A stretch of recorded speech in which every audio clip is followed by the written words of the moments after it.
Hasta ahora, entonces, hemos visto cómo representar la unidad básica de la red neuronal artificial que hemos llamado entonces perceptrón. Y sabemos que el perceptrón entonces nos permite resolver problemas de clasificación sencillas en las que tenemos dos clases que podemos separar a través de una función lineal. Para poder entender cómo a partir del perceptrón derivamos ya en una red neuronal artificial, vamos a utilizar el ejemplo de la función lógica XOR. Si ustedes recuerdan, una función lógica XOR está compuesta por dos funciones AND y una función OR. Vamos a utilizar la analogía de la función XOR para representar diferentes problemas de clasificación. En este caso, el diagrama que tenemos en la izquierda representa la función OR. Cada uno de los cuadrantes representa diferentes valores para la variable de entrada. Entonces tenemos una variable x1 y una variable x2. En el cuadrante 1, ambas variables toman el valor de 1. En los demás podemos ver cómo una variable toma el valor de 1, la otra variable toma el valor de 0. En el caso opuesto, la variable x1 toma el valor de 0 y la variable x2 toma el valor de 1. Y en el cuarto cuadrante, ambas variables toman el valor de 0.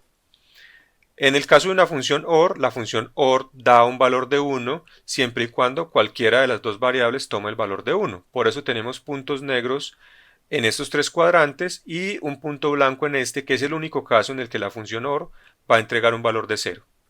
Si utilizáramos un algoritmo del perceptrón para separar los puntos negros del círculo de color blanco en el interior, podemos ver que el perceptrón va a poder encontrar esta función lineal que separa a ambas clases y nos puede entregar un resultado perfecto.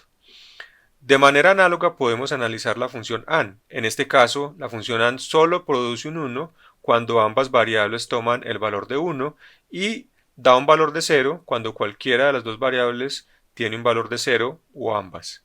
En este caso, al igual que en el anterior, el algoritmo del perceptrón también podría encontrar esta función lineal que separe a estas muestras de la muestra que tiene color negro. Sin embargo, la función XOR da un valor de 1 cuando cualquiera de las dos, cuando las dos variables toman valores diferentes, es decir, cuando una variable toma el valor de 1 y la otra variable toma el valor de 0. Eso implica que entonces tenemos que nos va a dar valor de 0 en el cuadrante 1 y en el cuadrante 4 y valor de 1 en el cuadrante 2 y en el cuadrante 3. El algoritmo de perceptrón no puede encontrar en este caso entonces una función lineal que separe las muestras negras de las muestras blancas. Sin embargo, nosotros sabemos que una función XOR es una combinación de funciones OR y AND. En esencia son dos funciones ON y una función, dos funciones AND y una función OR. Podemos entonces utilizar varios perceptrones. En este diagrama que tenemos en la imagen, estos círculos rosados representan entonces perceptrones. Tenemos entonces dos perceptrones que van a hacer la tarea de las funciones AND y un perceptrón que va a combinar la salida de las dos funciones anteriores y que corresponde a la función OR. De esta manera vamos a poder construir la función lógica XOR. La lógica es muy simple. Las neuronas de la primera capa van a evaluar dos diferentes o van a encontrar dos diferentes funciones lineales de separación. La función que está en la parte superior, el perceptrón de la parte superior, le vamos a asociar la función de la izquierda y al perceptrón de la parte inferior le vamos a asociar la función lineal de la derecha. Lo que va a hacer el perceptrón que está a la salida es combinar las decisiones de ambas, es decir, va a preguntar, ¿la muestra que ingresa está a la izquierda del perceptrón superior? Si éste dice que sí, y si pregunta también si el perceptrón, si la muestra está a la izquierda de la frontera del perceptrón inferior, significa que la muestra está a la izquierda de ambas, o sea que es clase roja. Si la muestra está a la derecha del perceptrón superior y está a la derecha del perceptrón inferior o de la función que estos definen, entonces la muestra también será roja porque estará ocupando el espacio de la derecha. Si la muestra está a la derecha de la frontera definida por el perceptrón superior y a la izquierda de la frontera definida por el perceptrón inferior, entonces la muestra estará en la región del medio y la clase a la que pertenece será la clase, en este caso representada por las muestras azules.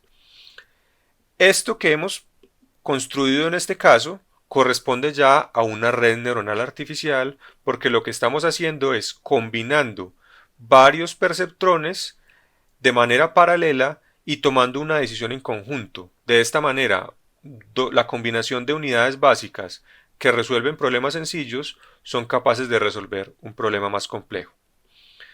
En la práctica, las arquitecturas básicas de las redes neuronales artificiales no tienen la forma anterior, sino que se ven más parecidas a estas, donde tenemos una serie de variables de entrada mucho mayor. Los círculos amarillos en este caso representan nodos de entrada. Luego tenemos varias capas de perceptrones que se conocen como capas ocultas. Cada uno de los círculos azules en este caso representa uno de los perceptrones y los círculos rojos en este caso son perceptrones también, pero están diferenciados porque representan la capa de salida. Hay que tener en cuenta entonces que una red neuronal artificial puede tener varias salidas, no necesariamente una. Puede tener múltiples salidas porque estamos resolviendo un problema en el que necesitamos predecir varias variables de regresión, o porque, por ejemplo, tenemos un problema de clasificación de varias clases y asignamos cada una de las salidas a una clase diferente. La arquitectura de red neuronal que vemos en el diagrama se conoce en la teoría clásica como un perceptrón multicapa. Actualmente se conoce más como una red densa por el tipo de capas que la componen. En este caso, todos los nodos de la capa inmediatamente anterior se conectan a los nodos de la siguiente capa, a diferencia de otro tipo de redes o capas de redes neuronales conocidas como capas convolucionales, en la que las conexiones siguen un patrón diferente. Para comprender un poco más en detalle cómo funciona una red neuronal densa o perceptrón multicapa, vamos a utilizar este diagrama un poco más simple, el cual contiene una serie de nodos que representan la capa de entrada, una sola capa oculta y una capa de salida. En este caso entonces tenemos una red neuronal que tiene tres entradas, es decir que vamos a tener muestras XJ que van a estar compuestas de variable 1, variable 2 y variable 3, cada una de ellas conectada entonces a una entrada diferente de la red. Vamos a tener un conjunto de neuronas en la capa oculta, en este caso tenemos 4 neuronas y tenemos en este caso una red de 2 neuronas en la capa de salida. Para poder entender cómo funciona la red tenemos que tener en cuenta entonces que cada una de las líneas que representan una conexión está asociada a un peso. Es decir, aquí tendremos el peso que conecta a la neurona 1 de la capa oculta con la entrada 1 en la capa de entrada. Aquí tendremos el peso que conecta a la neurona 1 de la capa de salida con la neurona 1 de la capa oculta. Para diferenciar estos dos pesos, entonces vamos a decir que este es el peso W11 de la capa 1, mientras que este es el peso W11 pero de la capa 2. De manera general, entonces vamos a tener de entradas, vamos a tener M neuronas en la capa oculta y vamos a tener K mayúscula neuronas en la capa de salida. Y como índices vamos a utilizar el índice I para las neuronas de la capa de entrada, el índice L para las neuronas en la capa oculta y el índice K minúscula para las neuronas en la capa de salida. Cuando ingresamos una muestra a la red, entonces esa muestra contiene valores en las variables, esos valores entonces van a estar ubicados en los puntos representados por los círculos verdes. Esos valores entonces se van a propagar hacia las diferentes neuronas en la capa oculta, se va a multiplicar cada una de ellas por su correspondiente peso por su correspondiente peso. En este caso, por ejemplo, podemos hablar del peso W12 de capa 1. De manera genérica vamos a hablar del peso W sub LI de capa 1 y del peso W sub KL de la capa 2.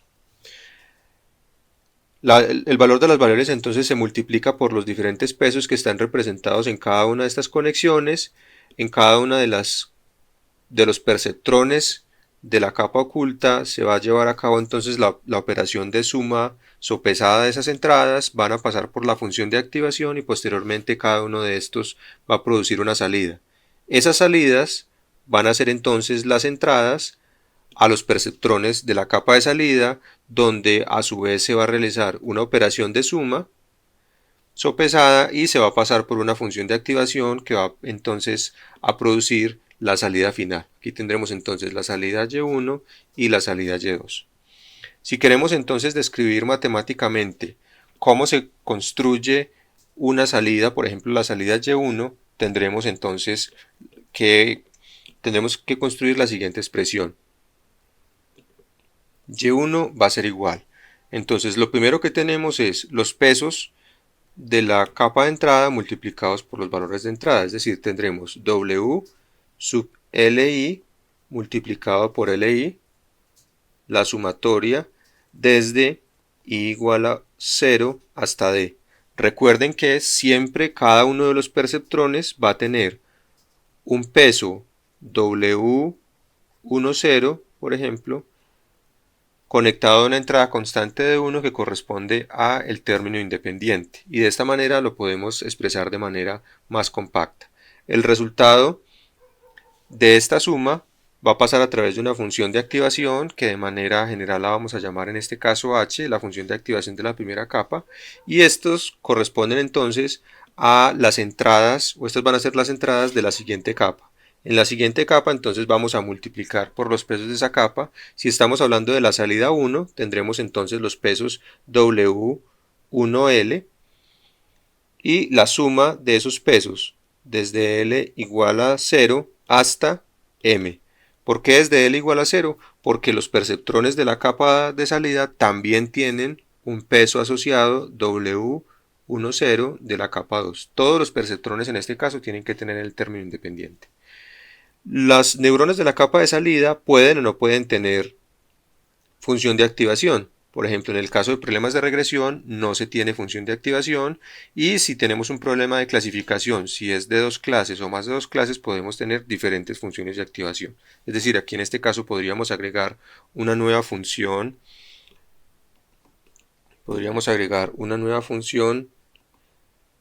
sigma, que represente la función de activación de la capa de salida. De manera general, si reemplazamos el Y sub 1 por un Y sub K para representar la salida genérica K, entonces simplemente lo que tenemos que hacer es reemplazar este 1 en el peso W por el valor K sub L, y tendremos entonces la salida K de la red. De esta manera estaremos representando la salida de la red con respecto a las entradas y a los diferentes pesos. En este caso estos son los pesos de la capa 1 y estos son los pesos de la capa 2, para que lo tengamos claro. Esto que acabamos de analizar se conoce como el paso forward de la red, es decir, cuando ponemos en valores a la entrada de la red, un valor a la entrada, y propagamos todos esos valores a través de los diferentes perceptrones en todas las capas hasta que conseguimos obtener los valores a la salida de la red. Ya dijimos entonces en la sesión anterior que la red podría tener varias salidas si por ejemplo estamos resolviendo un problema de regresión donde queremos predecir dos variables, o por ejemplo tenemos problemas de clasificación de más de dos clases.